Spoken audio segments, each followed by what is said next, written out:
Good morning, dear students. Today in this class I will continue the chapter current electricity. In previous class we are discussed about electric current and current density, charge carriers, so on. Today in this class we are going to discuss about Ohm's law, very important concept. Ohm's law, resistance of a conductor, define 1 ohm, and on what factors resistance of a conductor depends, and the next important concept will be resistivity and on what factors resistivity of a conductor depends. First of all, define Ohm's law or state Ohm's law. State Ohm's law. State Ohm's law. The current in a metallic conductor is directly proportional to the potential difference applied across its ends, provided temperature and other physical conditions of a conductor kept constant. Current in a metallic conductor is directly proportional to the potential difference applied across its ends, provided temperature and other physical conditions of a conductor kept constant ಅಂತಾನೆ ಬರೀಬೇಕು. First current ಅಂತಾನೆ ಬರೀಬೇಕು, potential difference ಅಂತ ಬರೆಯೋ ಹಾಗೆ ಇಲ್ಲ. ಯಾಕೆ ಬರೆಯೋ ಹಾಗೆ ಇಲ್ಲ ಅಂತ ಹೇಳಿದ್ರೆ, ಕರೆಂಟ್ ಸಪ್ಲೈ ಮಾಡಿದ್ರೆ ಮಾತ್ರ ಪೊಟೆನ್ಷಿಯಲ್ ಡಿಫರೆನ್ಸ್ ವೇರಿ ಆಗೋದು. ಟೆಂಪರೇಚರ್ ಕಾನ್ಸ್ಟೆಂಟ್ ಇದ್ರೆ ಮತ್ತೆ ಅದರ್ ಫಿಸಿಕಲ್ ಕಂಡೀಷನ್ಸ್ ಕಾನ್ಸ್ಟೆಂಟ್ ಇದ್ರೆ ಮಾತ್ರ ಓಮ್ಸ್ ಲಾ ವ್ಯಾಲಿಡ್ ಆಗೋದು. ಹಾಗಾಗಿ ನಾವು ಸ್ಟೇಟ್ಮೆಂಟ್ ಅಲ್ಲಿ the current in a metallic conductor is directly proportional to the potential difference applied across its ends, provided temperature and other physical conditions of a conductor kept constant. Let I be the current in a conductor, V be the potential difference applied across the ends of a conductor, then I is directly proportional to V. I is a current anta ತಗೊಂತಾ ಇದೀವಿ, V is potential difference anta ತಗೊಂಡ್ವಿ. By statement of Ohm's law, I is directly proportional to V. ಇಲ್ಲಿ I equals V by R, where 1 by R is constant. Proportionality constant ಅಂತ ಕರಿತಾ ಇದೀವಿ. Cross multiply ಮಾಡಿದ್ರೆ V equals I into R ಅಂತ ಆಗುತ್ತೆ. Where R is resistance of a conductor. Then what is meant by resistance? ಇಲ್ಲಿ ಎರಡು definitions ಇದೆ. ಒಂದು ಡಿಫೈನ್ ಅಂತ ಕೇಳ್ತಾರೆ, ಇನ್ನೊಂದು ವಾಟ್ ಇಸ್ meant by ಅಂತ ಕೇಳ್ತಾರೆ ರೆಸಿಸ್ಟೆನ್ಸ್ ಅಲ್ಲಿ.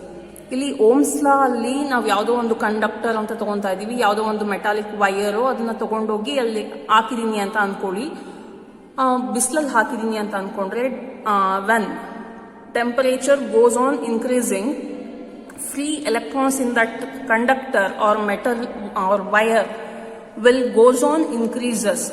ಅಲ್ಲಿ ಏನಾಗುತ್ತೆ, ವೈಯರ್ ಅಲ್ಲಿ ಪೊಟೆನ್ಷಿಯಲ್ ಡಿಫರೆನ್ಸು ಜಾಸ್ತಿ ಆಗುತ್ತೆ, ಕರೆಂಟು ಜಾಸ್ತಿ ಆಗುತ್ತೆ.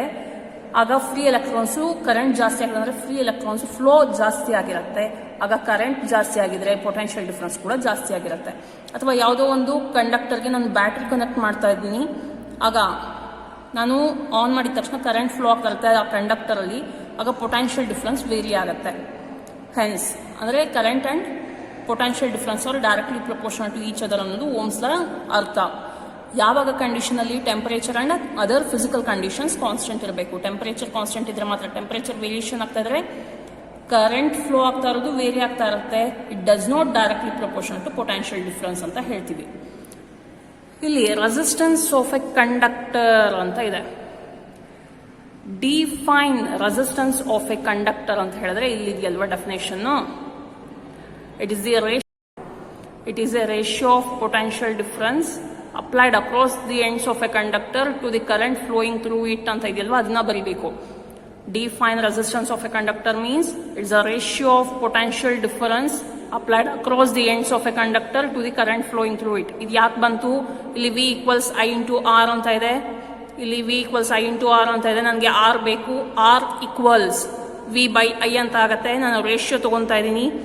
ಫಸ್ಟ್ ನ್ಯೂಮರೇಟರ್ ಅಲ್ಲಿ ಪೊಟೆನ್ಷಿಯಲ್ ಡಿಫರೆನ್ಸ್ ಇದೆ, ಡಿನಾಮಿನೇಟರ್ ಅಲ್ಲಿ ಕರೆಂಟ್ ಇದೆ. It's a ratio of potential difference applied across the ends of a conductor to the current flowing through it. Hence R equals V by I. Next, what is meant by resistance of a conductor ಅಂತ ಏನಾದರೂ ಕೇಳಿದ್ರೆ, ಇಲ್ಲಿರೋದನ್ನ state ಮಾಡಬೇಕಾಗತ್ತೆ. It is the amount of opposition offered by a conductor to the flow of electric current through it. ಅಂದರೆ it's a amount of opposition offered by a conductor. ನಾನೀಗ ಒಂದು conductor ತಗೊಂಡಿದ್ದೀನಿ, ಅದನ್ನ ಬಿಸಿಲಲ್ಲಿ ಹಾಕಿದ್ದೀನಿ. ಫಸ್ಟ್ ಹಾಕಿದಾಗ ಫ್ರೀ ಎಲೆಕ್ಟ್ರಾನ್ಸ್ ಕಮ್ಮಿ ಇರ್ತಾ ಇತ್ತು. ಆಗ ಅಪೋಸಿಷನ್ ಅದು ಒಂದು ಫ್ರೀ ಎಲೆಕ್ಟ್ರಾನ್ ಮೂವ್ ಆಗೋದಕ್ಕೆ ಒಂದು ಎಂಡಿಂದ ಇನ್ನೊಂದು ಎಂಡ್ಗೆ ಫ್ರೀ ಆಗಿ ಮೂವ್ ಆಗ್ತಾ ಇತ್ತು. ಯಾವುದು ಅಪೋಸಿಷನ್ ಜಾಸ್ತಿ ಇರ್ತಾ ಇರಲಿಲ್ಲ. ನಾನೀಗ ಬಿಸಿಲಲ್ಲಿ ಹಾಕಿದ್ದೀನಿ ಆ ಕಂಡಕ್ಟರ್ನ ಅಂತ ಹೇಳಿದ ತಕ್ಷಣ when temperature goes on increasing, free electrons in that conductor or a metallic wire also increases. ಅಲ್ಲಿ ಇನ್ಕ್ರೀಸ್ ಆಗ್ತಾ ಇದೆ ಅಂತ ಹೇಳಿದಾಗ ಏನಾಗತ್ತೆ, ಫ್ರೀ ಎಲೆಕ್ಟ್ರಾನ್ಸ್ ಜಾಸ್ತಿ ಆಗತ್ತೆ. ಆಗ ಫ್ರೀ ಎಲೆಕ್ಟ್ರಾನ್ಸ್ ಒನ್ ಎಂಡ್ ಇಂದ ಇನ್ನೊಂದು ಎಂಡ್ಗೆ ಮೂವ್ ಆಗೋದಕ್ಕೆ ದೇರ್ ಎಕ್ಸಿಸ್ಟ್ ಸಮ್ ಅಪೋಸಿಷನ್. ಅಂದ್ರೆ ಒಂದು ಇನ್ನೊಂದಕ್ಕೆ ಕೊಲಿಷನ್ ಆಗುತ್ತೆ ಅಥವಾ ಡಿಕ್ಕಿ ಹೊಡ್ಕೊಳ್ಳುತ್ತೆ.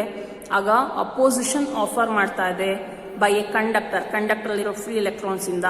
ಯಾವುದಕ್ಕೆ? For the flow of electric current ಅದರಲ್ಲಿ ಹರಿಯೋದಕ್ಕೆ ಈಸಿಯಾಗಿ ಫ್ಲೋ ಆಗೋದಕ್ಕೆ ಬಿಡ್ತಾ ಇಲ್ಲ.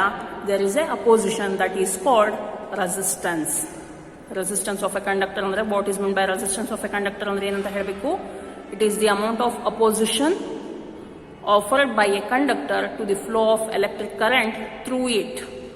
ಸಿಂಬಾಲಿಕ್ ರೆಪ್ರೆಸೆಂಟೇಷನ್, ಸರ್ಕ್ಯೂಟ್ ಸಿಂಬಲ್ ಏನಂತ ಬರಿತೀವಿ ರೆಸಿಸ್ಟೆನ್ಸ್ಗೆ?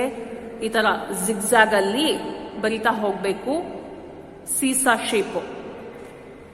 ಇದು ಸರ್ಕ್ಯೂಟ್ ಸಿಂಬಲ್ ಆಗಿರುತ್ತೆ ರೆಸಿಸ್ಟೆನ್ಸ್ಗೆ. ಅದನ್ನ ನೋಟ್ ಮಾಡೋದು ಆರ್ ಇಂದ. ಅದರ SI ಯೂನಿಟ್ ಆಫ್ ರೆಸಿಸ್ಟೆನ್ಸ್ ಏನು? ಓಮ್ ಅಂತ ಕರಿತೀವಿ. ಅದನ್ನ ರೆಪ್ರೆಸೆಂಟೇಷನ್ ಮಾಡೋದು ಈ ರೀತಿ, ಓಮ್ ಸಿಂಬಲ್. ಹಾಗಿದ್ರೆ resistance is said to be 1 ohm. 1 ohm ಯಾವಾಗ ಆಗತ್ತೆ ರೆಸಿಸ್ಟೆನ್ಸ್ ಅಂತ ಕೇಳ್ತಾರೆ. ಆಗ the resistance of a conductor is said to be 1 ohm if 1 ampere of current flows through it when A potential difference of 1 volt is applied across it's ends. ಇಲ್ಲಿ ಏನಾಗತ್ತೆ, ಇಲ್ಲಿ equation ಇದೆ ನೋಡಿ, R ಈಕ್ವಲ್ಸ್ V/I ಅಂತ ಇದೆ. ನಾನು ಹೇಳಿರೋದೇನಿಲ್ಲಿ 1 ampere of current flow ಆಗಬೇಕು ಅದರಲ್ಲಿ. ಇಲ್ಲಿ I will be equal to 1 ampere ಆಗತ್ತೆ. 1 ampere of current flows through it when potential difference of 1 volt is applied across its ends. ಅದರ ಎಂಡ್ಸ್ ಅಲ್ಲಿ ಪೊಟೆನ್ಷಿಯಲ್ ಡಿಫರೆನ್ಸ್ 1 ವೋಲ್ಟ್ ಅಪ್ಲೈ ಮಾಡಬೇಕು. ಇಲ್ಲಿ 1 volt divided by 1 ampere ಅಂತ ಹೇಳಿದ್ರೆ resistance 1 ಓಮ್ಗೆ equal ಆಗುತ್ತೆ. 1 divided by 1 will be 1. Hence R equals 1 ohm ಅಂತ ಆಗುತ್ತೆ.